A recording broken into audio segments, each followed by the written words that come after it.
大家好，我是台中科大语言中心苏代师, and this is another English story time. Welcome back, everyone. Thank you so much for coming. I hope you enjoy our story today. Our story today is Around the World in 80 Days.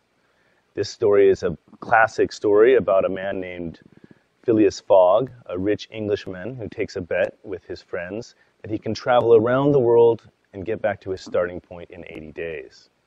In the story, we hear about many of the things he does and sees along the way, and in the end, we find out if he has actually won the bet or lost the bet. Before we begin our story, we'll listen to a little bit of vocabulary. Please feel free to listen and repeat to improve your speaking. You can also read the Chinese on the screen to better understand the meaning, and I think this will also help with your understanding of the story. Here we go. Precise. Deviation. Hesitation. Satchel. Fortune. Expense. Sleigh. Outfit. Detective. Evade. Warrant. Quarry. Funeral. Execute. Rescue. Desecrate. Bail. Foil. Persistence. Kernel. Duel. Precious. Steamer. Freighter. Plank. Fuel. Sell. Toll. Wager. Anticipation. Tick. Companion. Wearying. All right, that's a little bit of the vocabulary we'll hear in our story today, and I hope that that helps your listening comprehension as you're listening. All right, here we go. Jules Verne's Around the World in 80 Days is a classic adventure story starring an unlikely hero. Phileas Fogg is a quiet, precise Englishman who lives his life according to a careful routine, with no deviation or hesitation. So his servant, Passepartout, is quite surprised when Fogg comes home with a satchel full of money and announces that they are leaving on a trip around the world. Fogg has bet half of his fortune that he can travel around the world and return to the Reform Club in 80 days. He will take only his servant and the other half of his fortune to pay for his expenses, to pay for any expenses encountered along the way. The pair will take ships, trains, carriages, and even an elephant in India, and a sleigh outfitted with sails in America to reach their goal.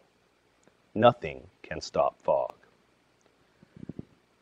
Problems begin as soon as they leave London. A police detective named Fix thinks Fogg's description matches a suspect in a recent bank robbery, and the detective feels that this bet is just a way for Fogg to evade arrest. Fix just needs to stop him long enough for an arrest warrant from London to catch up. He will do anything to prevent his quarry from escaping. The race and the chase is on. Fogg and Passepartout have many unexpected adventures along the way. In India, they hear that a princess is to be burned alive at her dead husband's funeral. The pair execute a daring plan to rescue her. Passepartout disguises himself as the dead prince and carries the girl out of the burning fire. Grateful, the princess named Aouda joins them on their journey. Fix then has them arrested by local police for desecrating a holy place. But Fogg just pays the bail and leaves. Then in Hong Kong, Fix tries to trick them into missing a boat, but he is foiled by Fogg's persistence. After this, Fix joins the group, admitting defeat. On a train crossing America, an army colonel wants to duel Fogg. Just as they are about to begin, the train is attacked by American Indians, and Passepartout is captured. Fogg sets out to recover his servant, though he risks precious time. In New York City, they miss the steamer to England. Fogg hires a freighter to carry them across the Atlantic. When the ship runs out of coal, Fogg buys the freighter and has the wooden planks pulled up for fuel. They get to Liverpool an easy 200 miles from London, 8.5 hours before the deadline. Then Fix arrests Fogg for bank robbery. A couple of hours later, Fix opens the door to Fogg's cell, apologizing. The real bank robber had been arrested while they were crossing the Atlantic, and Fogg is free to go. He races to London, but as they arrive, they hear the bells toll. They are 5 minutes late. Fogg has lost the wager. At the Reform Club on the 80th day, the gentlemen with whom Fogg had made the wager were watching the clock with anticipation. They had not heard any news of Fogg since he left New York. The seconds tick by until there are 6 left. 5, 4, 3, and the door opens. Fogg steps in and says, "Here I am, gentlemen." He wins the wager. How is this possible? Did Fogg travel through time? Not at all. The companions had circled the globe in 80 days and 5 minutes.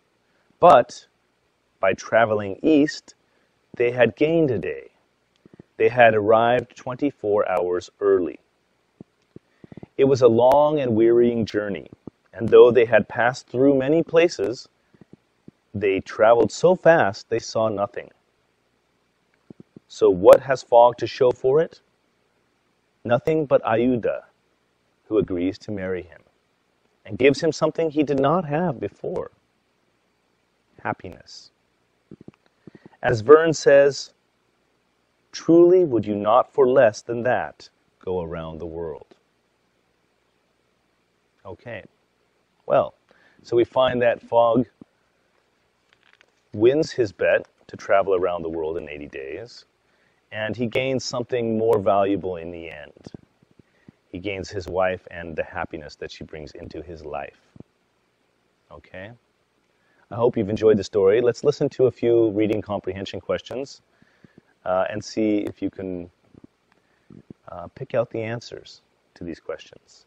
Okay? So number 1, why does Fix think Fogg is the bank robber? A, Fogg has a satchel full of money. B, Fix thinks Fogg matches the robber's description. C, Passepartout said that Fogg was trying to escape. Or D, Fogg had problems when he left London. Think about the answer. Do you know it? No? Our answer is B. Fix thinks Fogg matches the robber's description. Let's listen to question number 2, shall we? Number 2. Which of the following is not one of the things Number 2. Which of the following is not one of the things Fix does? Which of these does Fix not do in our story? A, he follows Fogg and Passepartout around the world. B, he has Fogg and Passepartout arrested in India. C, he apologizes to Fogg for his behavior. Or D, he tricks Fogg into missing his boat in New York City. Which of these things does fix not do? Consider your answer. Okay, I think you might know. The answer is D. He does not trick Fogg into missing his boat in New York City. Okay. Let's listen to question number 3. Which place do Fogg and Passepartout not pass through? A. India. B. Hong Kong. C. Beijing. Or D. New York. Which of these places do they not pass through? Do you know? That's right. The answer is C. Beijing. They do not pass through Beijing. Okay. Number 4. Let's listen to the last question here. Number 4. What vehicle do the companions not use during the trip? Which vehicle do they not use?